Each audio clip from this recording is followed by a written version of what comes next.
আশা করছে যে এই যুদ্ধে আমরাও সামিল হয়ে যাব বা আমরাও যুদ্ধ করব। প্রথম কথা হলো যে নবী করিম সাল্লাল্লাহু আলাইহি সাল্লামের প্রতিশ্রুত সেই ঐতিহাসিক মুসলমানদেরকে বাতিলের বিরুদ্ধে লড়তে হবে, জীবন দিতে হবে, জিহাদে যেতে হবে, এটার জন্য মুসলমান প্রস্তুত থাকতে হবে। মুসলমান কখনো ভীতু হয়ে জীবন বাঁচানোর জন্য আপনার চেষ্টা করবে এবং শাহাদাতকে এড়ানোর চেষ্টা করবে, এটা মুসলমানের কাজ হতে পারে না। মুসলমান সবসময় শাহাদাতের তামান্না তার অন্তরে লালন করতে হবে। শাহাদাতের তামান্না নাই, আকাঙ্ক্ষা নাই, এটা মুনাফিকের চরিত্র, এটা ইমানদারের চরিত্র না। তামান্না আমাদের থাকতে হবে যে আল্লাহ, মৃত্যু যখন হবেই, আল্লাহুম্মা ইন্নী আসআলুকা শাহাদাতান ফি সাবিলিক, ওমর রাদিয়াল্লাহু আনহু দোয়া করতেন, আল্লাহ আপনার কাছে আপনার রাহে শহীদ হয়ে যেন আমার মৃত্যু হয়, সেটাই আমি চাই। সাধারণ মৃত্যু আমরা চাইব না, এটা একজন ইমানদারের কামনা থাকবে। কিন্তু সাধারণ পরিস্থিতিতে আমরা যুদ্ধ আল্লাহর কাছ থেকে চেয়ে নিব না। শাহাদাত চাওয়া আর যুদ্ধ চাওয়া এক জিনিস না। দেখেন, ওমর রাদিয়াল্লাহু তাআলা আনহু শহীদ হয়েছেন একজন অগ্নি পূজকের খঞ্জরের আঘাতে নামাজরত অবস্থায় তিনি মারা গেছেন, এবং শাহাদাতের মর্যাদা আল্লাহ তাকে দিবেন ইনশাআল্লাহ। অথচ তিনি কিন্তু কোনো লড়াইয়ে মারা যান নাই, এবং তিনি দোয়া করতেন, আল্লাহুম্মা ইন্নী আসআলুকা শাহাদাতান ফি সাবিলিক ওয়াল মাউতা ফি বিলাদি হাবিবিক, আল্লাহ আপনার রাহে শাহাদাতও চাই, আবার আপনার রাসূলের শহরে মৃত্যুও চাই।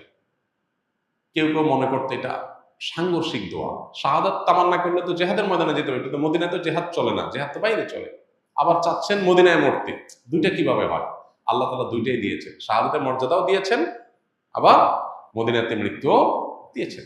এই জন্য ইমানদার আল্লাহর কাছে দোয়া করার আছে, দোয়া করবে, তামান্না লালন করতে হবে, স্বপ্ন লালন করতে হবে, চেতনা ধারণ করতে হবে, নাহলে ইমানদার হতে পারবে না। সবই ঠিক আছে, কিন্তু সুস্থ স্বাভাবিক অবস্থায় যদি কেউ আল্লাহর কাছে যুদ্ধ চেয়ে নেয়, সেটা কিন্তু কাম্য না।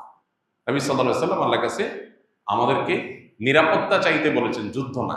যুদ্ধ এসে গেলে করার জন্য প্রস্তুত থাকবো, তার জন্য প্রস্তুতি নিব, সবই ঠিক আছে, আলোচনা জারি রাখবো যাতে করে চেতনা শানিত থাকে, কিন্তু যে যুদ্ধ নিব না।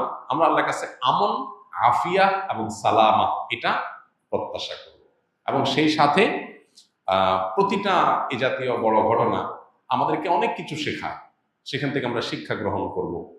আমরা সেখান থেকে বিভিন্ন আইব্রত, বিভিন্ন শিক্ষা এটা গ্রহণ করে আমাদের জীবনকে আলোকিত করব, সমৃদ্ধ করব, ইমানকে বাড়াবার চেষ্টা করব, এবং সেই সাথে মুসলমান হিসেবে অবশ্যই ইসলাম মুসলমানদের কল্যাণ, বিজয় এগুলো কামনা করব। সূরা রুম আমরা পড়ার চেষ্টা করতে পারি, যাদের সুযোগ আছে সূরা রুমের শুরুর আয়াতের তাফসীরটা পড়ে দেখতে পারি। সেখানে আল্লাহ রাব্বুল আলামিন নবী সাল্লাল্লাহু আলাইহি সাল্লামের সময়কার সাহাবীদের মক্কায় থাকাকালীন সময় তারা যখন রোমানদের সাথে পারস্যের লোকদের যখন যুদ্ধ হয়েছে, তখন রোমানরা আহলে কিতাব হওয়াতে তাদের বিজয় কামনা করছেন মুসলমানরা, আর মক্কার মুশরিকরা ওই যে রোমান মুশরিকদের, পারস্যের মুশরিকদের তারা বিজয় কামনা করেছে। তো এই যে মুসলমানরা নিজের মুসলিম ভাইও না, তারপরেও শুধুমাত্র আহলে কিতাব হওয়ার কারণে মুশরিকদের চাইতে কাছাকাছি আদর্শিকভাবে অবস্থান, সেই কারণে সমর্থন করার বিষয়টা সাহাবীদের মধ্যে দেখা গেছে, এবং আল্লাহ তাআলা সেটাকে অ্যাপ্রিসিয়েট করেছেন। এখান থেকে বোঝা গেছে যে কোনো যুদ্ধ বিগ্রহ, যে কোনো ঘটনায় দিন শেষে মুসলমান এবং ইসলামের কল্যাণকামী হবে, বিজয় প্রত্যাশী হবে, তার জন্য দোয়া করবে, তার জন্য সচেষ্ট থাকবে, সেটা তো অবশ্যই ইমানের দাবি, সেটা আমাদের করতে হবে। আল্লাহ আমাদেরকে, আমাদের প্রিয় স্বদেশকে নিরাপদ রাখুন, গোটা বিশ্বকে আল্লাহ নিরাপদ রাখুন, সকল প্রকার জুলুমের আল্লাহ তাআলা অবসান ঘটিয়ে দিন। মুসলমানদের উপরে যে সমস্ত জুলুম চলছে সারা বিশ্বব্যাপী, কোনো কিছু না করে মুসলমানরা দোষী প্রমাণ হওয়ার আগে মুসলমানদের দেশের উপর আক্রমণ, এই জিনিসগুলো থেকে আল্লাহ তাআলা আমাদের মুসলমানদেরকে হেফাজত করুন, আমাদের শক্তিমত্তাকে আল্লাহ তাআলা বৃদ্ধি করে দেন, বাড়িয়ে দিন। মুসলমান এবং অমুসলমানদের মধ্যে কোনো সংঘাত বা যুদ্ধ সংঘটিত হলে একজন মুসলমান হিসেবে আমাদের কোন পক্ষে থাকা উচিত বা করণীয় কি, এটা তো বলার অপেক্ষা রাখে না, প্রশ্ন করার অপেক্ষা রাখে না।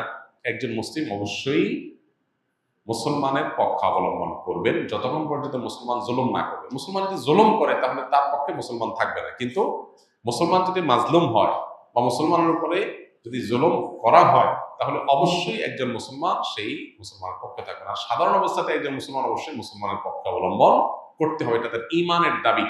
আল হুব্বুলিল্লাহ ওয়াল বুগদুলিল্লাহ, আল্লাহর জন্য ভালোবাসা, আল্লাহর জন্য বৈরিতা, এটা না থাকলে ঈমান থাকবে না, এটা আমাদের মাথায় রাখতে হবে। অতএব পৃথিবীর যে কোনো প্রান্তে মুসলমান আক্রান্ত হলে আমাদের মুসলমানদের পরস্পরের প্রতি সহমর্মিতা হতে হবে, একটা দেহের মতো। নবী সাল্লাল্লাহু আলাইহি ওয়াসাল্লাম বলেছেন, মাসালুল মুমিনিনা ফি তাওয়াদ্দুহিম ওয়া তারাহুমিহিম ওয়া তাআতুফিহিম কামাসালিল জাসাদ, সমস্ত মুসলমানদের পরস্পরের সহমর্মিতা, তাদের পরস্পরের প্রতি আন্তরিকতা, এগুলোর ক্ষেত্রে তারা একটা দেহের মতো। একটা দেহের এক অংশ যেরকম কষ্ট পেলে অন্য অংশ সেটাকে অনুভব করে, পুরো শরীরে সেটাকে কষ্ট অনুভব করে, ঠিক একইভাবে মুসলমানরা কোথাও আক্রান্ত হলে আমরা সবাই কষ্ট অনুভব করব, তাদের বিজয়ে আমরা খুশি হব। এটা আমাদের ইমানের দাবি, এটা ইমানের পাঠ। এখানে যদি আমরা অতি উদার হতে যাই, হ্যাঁ, এখানে যদি আমরা ধর্মের